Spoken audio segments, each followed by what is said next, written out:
جی ناظرین، بریک کے بعد آپ کو خوش آمدید کہتے ہیں۔ خبر آئی افغانستان سے کہ تمام جو لڑکیوں کے طالبات کے سکولز ہیں اچانک بند کر دیے گئے، شور مچا مغربی میڈیا کے اندر، لیکن طالبان کی قیادت اس حوالے سے کیا کہتی ہے؟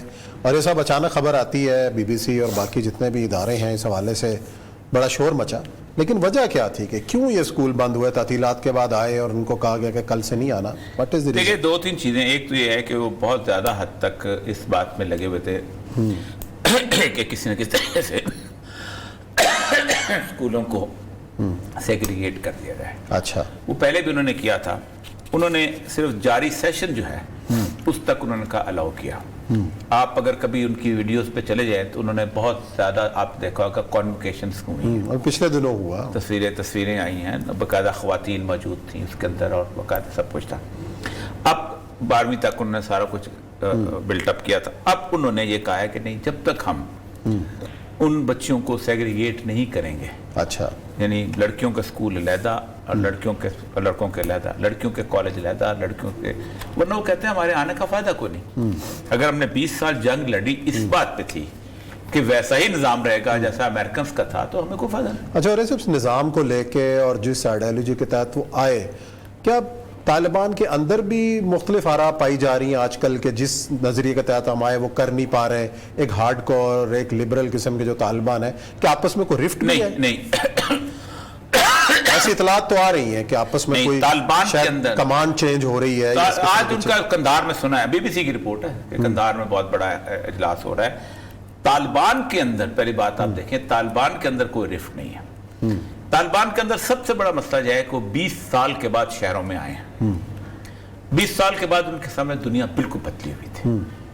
ان کا ایک چھوٹا سا گروہ تھا جو کہ مذاکرات کے لیول پولیٹیکل گروہ تھا، جو کہ قطر میں آتا تھا یا باقی جگہ پہ، وہ بھی کچھ ساتھ، لیکن آج وہ منظر سے غائب ہے وہ گروہ جو مذاکرات کر رہا تھا۔ نہیں، سارے ہیں وہ سارے موجود۔ آپ سے کس نے کہا صحیح صاحب کہاں ہیں؟ ان کا کوئی فرنٹ پہ نہیں نظر آ رہا۔ نہیں، اپنے سارے کے سارے وہ کام کر رہے ہیں۔ آپ مطلب یہ ہے کہ آپ کا پریس میڈیا نہیں بات کرتا۔ اب آپ ان کے کبھی دیکھیں نا، جو ان کی مطلب کل انہوں نے ایک خاتون کی ویڈیو جاری کی تھی، ڈاکٹر نعیم نے اپنے ٹویٹر اکاؤنٹ کے اندر، وہ کہہ رہی تھی کہ مجھے بہت گھبراہٹ تھی، وہ دکاندار ہے وہاں پر، کہ جب طالبان کیا کریں گے، لیکن آج میں ایک دکان چلا رہی ہوں کابل شہر کے اندر۔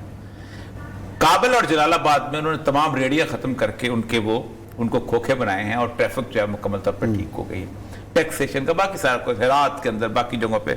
مطلب آپ سوچیں کہ وہ اپنا کام وہ کر، مغربی میڈیا کما رہا ہے۔ مغربی میڈیا تو کہا تھا کہ 1-1.5 لاکھ بچہ مر جائے گا اب تک تھوڑے دنوں میں۔ آج 5واں دن ہو، 5واں مہینہ ہو گیا، کوئی بچہ نہیں مرا۔ تو اصل مسئلہ یہ ہے کہ مغرب کو تکلیف صرف یہ ہے کہ آپ، یعنی وہ افریقہ میں ساری دنیا ان پڑھ رہ جائے، ان کو کوئی پرواہ نہیں، پورا 20 ملک فاقے سے مر جائیں، وہ اپنا سونا ایکسپٹ کرتے ہیں، چلے جاتے ہیں۔ یہ لڑکا لڑکی علیحدہ کریں تو چیخنے لگ جاتے ہیں۔ مطلب مجھے کوئی ایک چیز بتائے، کوئی ایک اصول بتائے۔ آکسفورڈ میں 1924 میں بنی ہے نا، اس سے پہلے بنی 1924 میں عورتوں کو داخلہ ہوا ہے، اس کے لیے گرلز کالج علیحدہ تھا، آکسفورڈ گرلز کالج، آج بھی علیحدہ۔ آپ نے دیکھا آکسفورڈ کی تصویر ہوتی ہے برج والی، صحیح، وہ ایک طرف لڑکیاں، وہ برج بعد میں بنا ہے، ایک طرف لڑکیوں کا کالج تھا اور ایک طرف یہ بے نظیر لڑکیوں کا کالج پڑھتی رہی، سیگریگیٹڈ کالج تھا، اس کو کوئی نہیں کہتا۔ دنیا پوری میں ہے یہ، لاہور میں چلے بڑے بڑے سکول جو ہیں، انہوں نے مارکیٹنگ کے لیے کہ لوگ بچیاں نہیں بھیجنا چاہتے، اپنے علیحدہ گرلز کیمپس بنائے کہ نہیں، گرامر سکول نے بنایا کہ نہیں، بیکن ہاؤس نے بنایا کہ نہیں، سٹی سکول نے بنایا کہ نہیں؟ تم بناؤ تو ٹھیک ہے، وہاں بناؤ۔ وہ کہتے ہیں نہیں، وہ بھی ساتھ بناؤ، پڑھانا چاہتے ہیں۔ وہ کہتے ہیں نہیں، گورنمنٹ کس لیے کہتے ہیں ہم نے قربانی دی، کس لیے ہم نے امریکہ کو شکست دی، وہ انہوں نے کہا کہ ہم کچھ عرصے کے اندر ہم یہ طے کر لیں گے، اس کے بعد ہم پڑھانا شروع کر دیں۔ آپ کو جو تکلیف ہے وہ آپ کے ساتھ ہے، ایک بات تو یہ۔ دوسری بات یہ ہے کہ ابھی جو ریسنٹلی رشیا کا معاملہ ہے، آپ کو یاد ہوگا کہ ہم نے کوئی 1-2 ہفتے پہلے کہا تھا کہ رشیا جو ہے وہ نیوکلیر اٹیک کے چکر میں ہے۔ اس نے کہا کہ اگر میرے وجود کو خطرہ ہوا تو ہم گریز نہیں کریں گے۔ یہ تو ہر ملک جنگ میں ہو تو ایسی دھمکی تو دیتا ہی ہے۔ میں آپ کو بتاؤں، دو چیزیں میں نے بتائی تھی۔